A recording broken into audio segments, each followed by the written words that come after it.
Hello friends, मैं दामोदर शर्मा आज 21 जुलाई 2020 के टॉप 10 करंट अफेयर की चर्चा करूंगा। मित्रों, 21 अगस्त के लिए पहला क्वेश्चन है कि सेंट्रल सरकार ने ग्रुप सी और डी भर्ती के सामान्य योग्यता परीक्षा के लिए किस एजेंसी के गठन को मंजूरी दी है।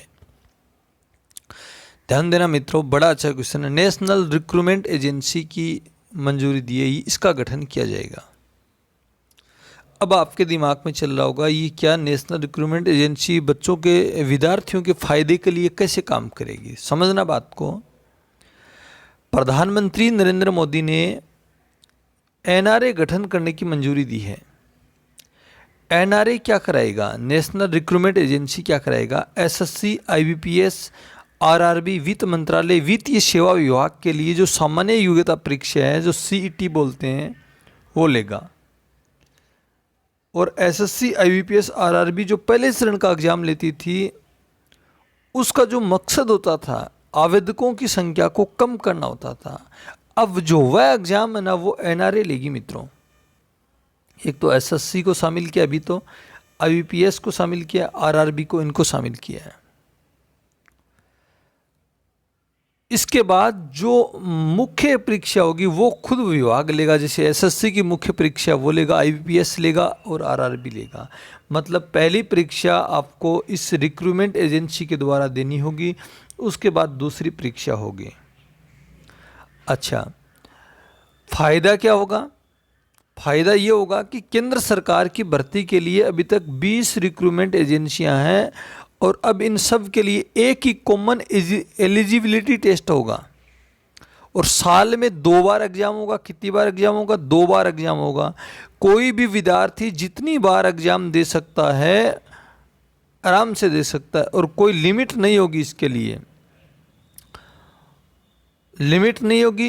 यदि आप स्कोर की बात करोगे, सीईटी जो सामान्य योग्यता परीक्षा है, उसका स्कोर 3 साल के लिए मान्य होगा और अगर कई बार एग्जाम दिया गया है तो सर्वोच्च स्कोर ही उम्मीदवार का वर्तमान अंक माना जाएगा। इसमें मित्रों फायदा क्या होगा? एक तो आपको पैसों की बचत होगी, अलग अलग भर्तियों के अलग अलग फॉर्म नहीं भरने पड़ेंगे। समय की बचत होगी, ई मित्र पर कम जाना होगा, फॉर्म गलत हो गया, वो हो गया, मतलब खूब झंझट होता है एग्जाम फॉर्म भरते समय। वो सारा का सारा झंझट खत्म है। एक बार फॉर्म भर दिया, ठीक है। 1 साल में जो भी एग्ज़ाम हो रही है उनके लिए एक टेस्ट दिया है। एग्ज़ाम साल में 2 बार होगी तो आप जितनी बार टेस्ट दे सकते हो, अच्छी बात है। तो ये सेंट्रल सरकार ने बनाया है और ये राज्यों को भी लागू करने के लिए कहा गया है। अभी तक राज्यों में कोई बात नहीं है ये, लेकिन सेंट्रल सरकार ने कहा है कि राज्य सरकार को भी पत्र लिखेंगे कि राज्य सरकार भी इसके द्वारा एग्जाम कराए सारी की सारी, और सेंट्रल सरकार इनके द्वारा करा रही है। तो आप दोस्तों, पढ़ने वाले विद्यार्थियों ध्यान देना, ग्रुप सी और डी की जो सामान्य भर्ती परीक्षा है उसके लिए नेशनल रिक्रूटमेंट एजेंसी को गठन किया। ये नौकरी नहीं देगी, ये रिक्रूटमेंट एजेंसी, ये केवल आपकी परीक्षा कराएगी, केवल परीक्षा कराएगी, पहली परीक्षा यही कराएगी। इसके लिए बजट भी दे दिया है। वो बजट सरकार को 3 साल में, इस एजेंसी को 3 साल में खर्च करना होगा। अगला है, हाल ही में सीएमआईसी की रिपोर्ट के अनुसार अप्रैल 20 से जुलाई 20 तक कितने लोगों की नौकरियां चली गई है? 1.89 करोड़ लोगों की नौकरियां चली गई हैं।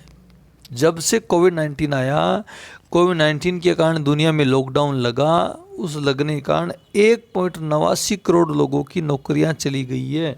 मतलब वो पहले नौकरी करते थे, इस कोविड-19 के कारण वो बेरोजगार हो गए। मतलब देश नहीं, पूरे विदेश में बेरोजगारी की दर इतनी तेज गति से बढ़ गई है कोविड-19 के कारण, उसका कोई हद नहीं है। सब नौकरियां चली गई, प्राइवेट सेक्टर की सब नौकरियां चली गई हैं। आप सब जानते हो अच्छी तरीके से इसको। अगला क्वेश्चन है, भारतीय स्टेट बैंक के अर्थशास्त्रियों ने चालू वित्त वर्ष में देश की जीडीपी में कितने प्रतिशत की गिरावट की आशंका जताई है? अच्छा, अच्छी खबर है मित्रों। स्टेट बैंक ने अभी जीडीपी में 16.5% की गिरावट की आशंका जताई है। इसलिए जताई है कि अभी तक कोविड-19 की वैक्सीन नहीं आई है मित्रों। जब तक वैक्सीन नहीं आती है तब तक गिरावट चलेगी। क्योंकि बाज़ार पूरी तरह से खुल नहीं रहे हैं, कभी बंद हो जाते हैं, कभी खुल जाते हैं।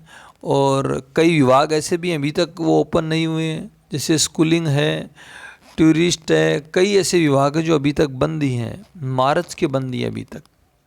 तो इसलिए अर्थव्यवस्था में जो जीडीपी है उसमें गिरावट चलती जा रही है, और भारत में तो 16.5% की गिरावट अब धीरे धीरे थोड़ी थोड़ी रफ्तार ले रही है, लेकिन जब तक वैक्सीन नहीं आती तब तक रफ्तार नहीं लेगी।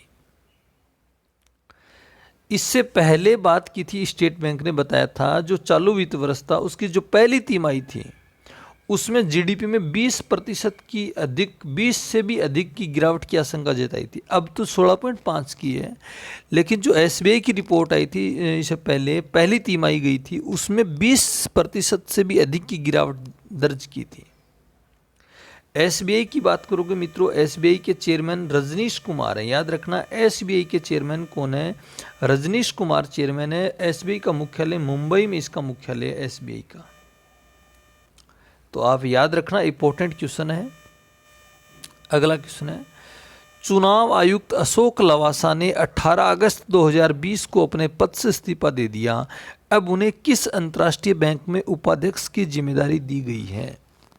अब उन्हें एशियाई विकास बैंक में उपाध्यक्ष की जिम्मेदारी दी गई है, मतलब एडीबी बैंक की उपाध्यक्ष की जिम्मेदारी दी गई है। अच्छा मित्रों, ये जो चुनाव आयुक्त थे अशोक लवासा, वहाँ पर जो उपाध्यक्ष है एडीबी में दिवाकर गुप्ता का स्थान लेंगे। और ये निर्वाचन आयोग के इतिहास में ये दूसरी बार हुआ है कि कोई चुनाव आयुक्त अपने पद से इस्तीफा दिया है। पहले दिया था 1973 में मुख्य चुनाव आयुक्त थे नागेंद्र सिंह, और जिन्होंने इस्तीफा दिया था, और उसके बाद नागेंद्र सिंह को अंतर्राष्ट्रीय न्यायालय अदालत में जज बनाया गया था। अब अशोक लवासा मुख्य तो नहीं है, चुनाव आयुक्त हैं जिन्होंने 18 अगस्त को इस्तीफा दे दिया था। अब मित्रों, अशोक लवासा चर्चा में थे, सुर्खियों में थे 2019 में। आप न्यूज़पेपर पढ़ते हो तो अशोक लवासा ने आचार संहिता के आरोपों में प्रधानमंत्री नरेंद्र मोदी और अमित शाह को चुनाव आयोग की क्लीन चिट का विरोध किया था। आपको याद होगा तो अमित शाह और नरेंद्र मोदी की 6 सभाएं हुई थी, उस 6 सभा को क्लीन चिट दी थी सुप्रीम कोर्ट ने, उसका विरोध किया था। बाद में एक मीटिंग हुई थी चुनाव आयोग की, उसमें भी अशोक लवासा ने भाग नहीं लिया था। मतलब इन्होंने ये काम करके, जो क्लीन चिट का विरोध करके सुर्खियां बना ली थी अपनी, और उसके बाद अभी इन्हें इस्तीफा दे दिया। एशियाई विकास बैंक के उपाध्यक्ष बनाया जा रहा है उसको। एशियाई विकास बैंक की बात करोगे, इसकी स्थापना हुई थी दोस्तों 19 दिसंबर 1966 को एशियाई विकास बैंक की स्थापना हुई थी। एशियाई विकास बैंक के सदस्य देश कितने? 68 सदस्य देश हैं। एशियाई विकास बैंक का मुख्यालय कहाँ पर है? मनीला फिलीपींस में एशियाई विकास बैंक का मुख्यालय है। और एसबीआई बैंक का जो प्रेसिडेंट है वो मात्सुंग असकवा एशियाई विकास बैंक का प्रेसिडेंट है। तो आप इस पर्सन से इतनी सारी बातें आप याद रख सकते हो। अगला क्वेश्चन है, अमेरिका की मेजबानी में दुनिया का सबसे बड़ा युद्धाभ्यास 17 अगस्त 2020 से शुरू हुआ है, उसका नाम क्या है? उसका नाम है रिम ऑफ द पैसिफिक। 17 अगस्त 2020 को शुरू हुआ, उसका नाम है रिम ऑफ द पैसिफिक। अच्छा मित्रों, चीन से तनाव के जो बीच में यूएसए ने है ना, हवाई द्वीप के पास, हवाई द्वीप पड़ता है रूस के पास ही है, हवाई द्वीप प्रशांत महासागर में, हवाई द्वीप पर ये नौसैनिक युद्धाभ्यास शुरू कर दिया है। चीन से तनाव चल रहा है, भारत का चल रहा है, अमेरिका का चल रहा है, फिर भी ये नौसैनिक युद्धाभ्यास शुरू कर दिया है। इस युद्धाभ्यास में 10 देशों के 20 महाविनाशक युद्धपोत और सबमरीन हिस्सा लेंगे। और इस युद्धाभ्यास में देश कौन कौन से आएंगे हिस्सा ले? चीन को आमंत्रित नहीं किया गया, इसमें चीन के पड़ोसी देश हैं, हिंद महासागर के देश हैं, Australia, Brunei, Canada, France, Japan, New Zealand, दक्षिणी कोरिया, फिलीपींस, सिंगापुर, यूएसए आदि देश इसमें हिस्सा लेंगे। और भारत के 20,000 टुकड़ी भी हिस्सा लेती थी, अब कुछ 5300 सैनिक टुकड़ी इसमें हिस्सा ले रही है भारत की भी। तो ये अमेरिका हिंद महासागर में अपने मित्रता बढ़ाने के लिए ये युद्धाभ्यास शुरू किया है, रिम ऑफ द पैसिफिक। ये बहुत इंपॉर्टेंट है, इसको याद रखना मित्रों। इसमें इस प्रकार से होगा, सैनिकों को 14 दिन के लिए क्वारंटाइन रहना पड़ेगा, उसके बाद युद्धाभ्यास शुरू होगा। जहाँ पर हवाई द्वीप पर जाएंगे, कोविड-19 के डर है इसलिए 14 दिन उनको क्वारंटाइन होगा, उसके बाद युद्धाभ्यास शुरू होगा। तो मित्रों याद रखना, रिम ऑफ द पैसिफिक। अगला क्वेश्चन, हाल ही में भारतीय अक्षय ऊर्जा दिवस कब मनाया गया? भारतीय अक्षय ऊर्जा दिवस 20 अगस्त को मनाया गया, भारतीय अक्षय ऊर्जा दिवस। देखिए मित्रों, एनर्जी दो प्रकार की होती है, एक तो रिन्यूएबल एनर्जी होती है, एक नॉन रिन्यूएबल होती है। नॉन रिन्यूएबल में पेट्रोल आता है, डीजल आता है, गैस आती है, ये आते हैं, मतलब जो एक बार उपयोग हो गया वो दोबारा उपयोग नहीं ले सकते और ख़त्म होने वाले हैं।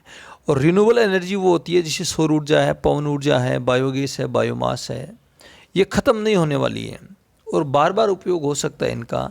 रिन्यूएबल एनर्जी, भारत की जो ऊर्जा है वो रिन्यूएबल एनर्जी पर निर्धारित होती है। पूरी की पूरी जो ऊर्जा भारत की वो रिन्यूएबल एनर्जी पर निर्भर है। और रिन्यूएबल एनर्जी को बढ़ावा देने के लिए भारतीय अक्षय ऊर्जा दिवस 20 अगस्त को मनाया जाता है। अक्षय ऊर्जा दिवस कब से मनाना शुरू हुआ? 2004 में ये अक्षय ऊर्जा दिवस मनाना शुरू हुआ था। अच्छा मित्रों, 20 अगस्त को 2 दिवस और मनाए जाते हैं, याद रखना कौन कौन से, लिख लेना, नोट कर लेना। एक तो सद्भावना दिवस मनाया जाता है, सद्भावना दिवस मनाया जाता है। सद्भावना दिवस, राजीव गांधी की जयंती आती है 20 अगस्त को। इंदिरा गांधी की हत्या के बाद राजीव गांधी प्रधानमंत्री बने थे, उसके 100 पुत्र हैं और उनकी जयंती पर सद्भावना दिवस मनाया जाता है।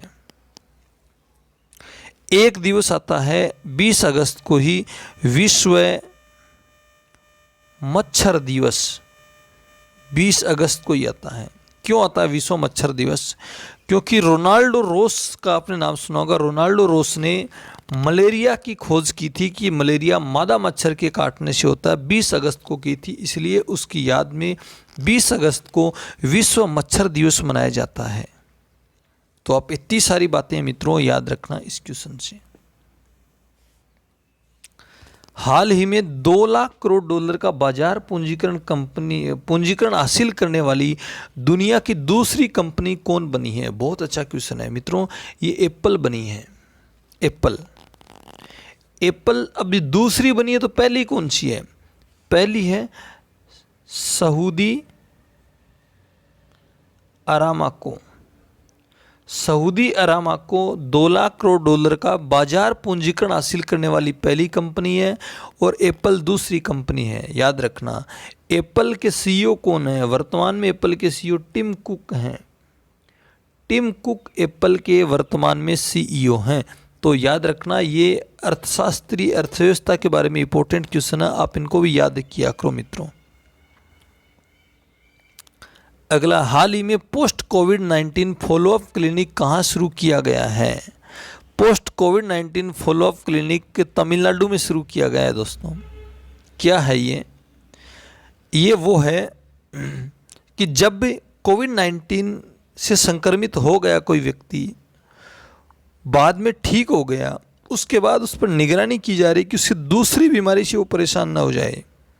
कोई दूसरी बीमारी हो रही है, उसको दूसरा इलाज करने के लिए दूसरी बीमारी का ये कोविड-19 फॉलोअप क्लिनिक शुरू किया गया तमिलनाडु में। तो देश में ये अच्छी व्यवस्था है तमिलनाडु सरकार की कि जब कोई व्यक्ति कोविड-19 से पॉजिटिव आया, उसके बाद वो ठीक हो गया, उसके ऊपर निगरानी की जा रही है कि वो कौन सी बीमारी से परेशान हो रहा है दोबारा, उसके हाथ पैर दर्द कर रहे हैं या फेफड़ों में संक्रमण है, पता नहीं, उसकी चर्चा की जाएगी। तमिलनाडु की बात करोगे, राजधानी चेन्नई है। तमिलनाडु के सीएम एंडापंडी पलानीस्वामी हैं। तमिलनाडु के गवर्नर बनवारी लाल हैं। तमिलनाडु में मैंने बताया था दोस्तों, एक तो हल्दी अनुसंधान संस्था की स्थापना की जाएगी। एक मछली उत्पादन में तमिलनाडु का प्रथम स्थान आया है 2019-20 में। गुजरात को पीछे छोड़ करके तमिलनाडु प्रथम स्थान पर आया है। तो आप इतनी सारी बातें इससे याद रखना। अगला क्वेश्चन है, हाल ही में आई रिपोर्ट के अनुसार इंटरनेट की गुणवत्ता के मामले में शीर्ष पर कौन रहा है? इंटरनेट की स्पीड के मामले में डेनमार्क शीर्ष पर रहा है। ये अच्छे क्वेश्चन है, एग्जाम में आ सकते हैं। इंटरनेट के बारे में पूछ रहे कि इंटरनेट की गुणवत्ता सबसे ज़्यादा अच्छी किस देश में, डेनमार्क में है दोस्तों। अभी कोविड-19 चल रहा है तो यूज़र ज़्यादा बढ़े हैं, तो इंटरनेट की स्पीड के मामले में इंडिया बहुत पीछे चला गया। इंटरनेट की स्पीड बहुत कम आ रही है इंडिया में। इंडिया की स्थिति खराब है इंटरनेट में। और डेनमार्क प्रथम स्थान पे है, स्वीडन दूसरे स्थान पे है और कनाडा तीसरे स्थान पे है। भारत एकदम अंत पे, लास्ट पे, एकदम लास्ट पे भारत का स्थान है। डेनमार्क पहले पे, स्वीडन दूसरे पे, कनाडा तीसरे पे और भारत एकदम लास्ट में है। लेकिन एक बात याद रखना मित्रों, यूजर्स के मामले में भारत दुनिया का 10वें स्थान पर है। जो इंटरनेट के यूजर हैं उसके मामले में देश का कौन सा स्थान है, 10वां स्थान है। लेकिन नेट की जो गुणवत्ता के मामले में भारत का लास्ट स्थान पर भारत आता है। मतलब भारत में नेट की गुणवत्ता में कुछ सुधार करना होगा, अच्छा सुधार करना होगा। ये बातें हैं। डेनमार्क की जब बातें करोगे दोस्तों, डेनमार्क की राजधानी कोपेनहेगन है। कोपेनहेगन डेनमार्क की राजधानी है। डेनमार्क यूरोप महाद्वीप का देश है। पृथ्वी जलवायु परिवर्तन शिखर सम्मेलन 1992 में कोपेनहेगन में ही हुआ था। और डेनमार्क डेयरी उद्योग के लिए प्रसिद्ध है। जो भारत में जो डेयरी का तंत्र चलता है, त्रिस्तरीय तंत्र, वो डेनमार्क की देन है। डेनमार्क डेयरियों के लिए पूरी दुनिया में प्रसिद्ध है। दूध के उत्पादन के लिए, दूध की गुणवत्ता में सुधार करने के लिए डेनमार्क की है। भारत में जो डेयरी प्रणाली है वो इसी डेनमार्क से ली हुई है, तो याद रखना इसकी। अगला, हाल ही में जारी आईसीसी की बल्लेबाजों की टेस्ट रैंकिंग में शीर्ष पर कौन रहा है? स्टीव स्मिथ पहले स्थान पर आए और विराट कोहली दूसरे स्थान पर आए। याद रखना, आईसीसी की जो आई है टेस्ट रैंकिंग, उसमें प्रथम स्थान पे स्टीव स्मिथ है, दूसरे स्थान पे विराट कोहली है। आईसीसी की बात करोगे, आईसीसी की स्थापना 1909 में मुख्यालय दुबई में है और आईसीसी के वर्तमान में अध्यक्ष है इमरान ख्वाजा, आईसीसी के अध्यक्ष हैं। तो आप इतनी सारी बातें याद रख सकते हो। एक है बीसीसीआई, बीसीसीआई का मुख्यालय मुंबई में। बीसीसीआई के जो अध्यक्ष हैं, वो चेयरमैन है, वो सौरव गांगुली हैं। और आईसीसी के जो चेयरमैन है वो इमरान ख्वाजा हैं। आईसीसी के जो सीईओ वो मनु साहनी हैं, आईसीसी के सीईओ। तो टॉप 10 करंट अफेयर है दोस्तों, याद रखना। वीडियो पसंद आए लाइक करना, शेयर करना, चैनल को सब्सक्राइब करना। Damodar Sharma always with you. Thank you for watching. Okay.